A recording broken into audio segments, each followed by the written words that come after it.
બરોડા ડેરીની ચૂંટણીના જંગમાં મતદાન પહેલા જ સૌથી મોટો ધડાકો થયો છે। ચૂંટણી યોજાય તે પહેલા જ સહકારી આલમમાં જીતની ખુશીનો માહોલ છવાઈ ગયો છે।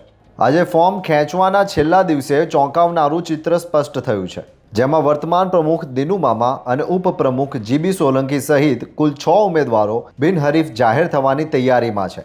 નવાઈની વાત એ છે કે ભાજપે હજુ સુધી કોઈને મેન્ડેટ આપ્યો નથી, તે પહેલા જ આ દિગ્ગજોએ મેદાન મારી લીધું છે। કુલ 13 બેઠકો માટે ખેલનારા આ જંગમાં અડધી બેઠકો પર અત્યારથી જ કબજો જમાવી દેવાયો છે। સામી હોળીએ વિરોધીઓમાં હૈયાહોળી સર્જાઈ છે, કારણ કે દિનુ મામાએ પોતાની આગવી અદામાં વિરોધીઓને આડે હાથ લીધા છે। બસ દૂધ ઉત્પાદકો ના હૈયે અમે વસેલા 2014 થી ભારતી જ્યારથી અમારું બોર્ડ છે ત્યારથી કાયમ માટે દિન પ્રતિદિન 250 કરોડ રૂપિયા જેટલું ડેવલપમેન્ટ કરી છે।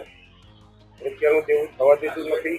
તેમજ દરેક ડેરીની કોમ્પિટિશનમાં આપણા દૂધ ઉત્પાદકોને પણ ક્યારેય આખા પર્વ જિલ્લાના હોય ત્યારે 6 ઉમેદવારો આજે બિનહરીફ થયા છે। બાકીના 7 મિત્રો ચૂંટણી લડતા હોય ત્યારે બધાને પ્રભુ સાચી શક્તિ આપશે અને સારું પરિણામ મળશે।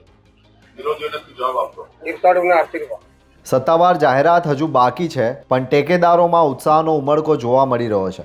દિનુ મામા, જીબી સોલંકી, કૃપાલસિંહ અને સંગ્રામ રાઠવા જેવા નામ હવે બરોડા ડેરીના બોર્ડ પર ફરી એકવાર સત્તાના સૂત્રો સંભાળવા સજ્જ છે। હોળીના પર્વે બરોડા ડેરીમાં વિજયનો ગુલાલ ઉડ્યો છે। બાકીની બેઠકો પર હવે રસાકસી જામશે। જોતા રહો ગુજરાત વંદન। ધન્યવાદ।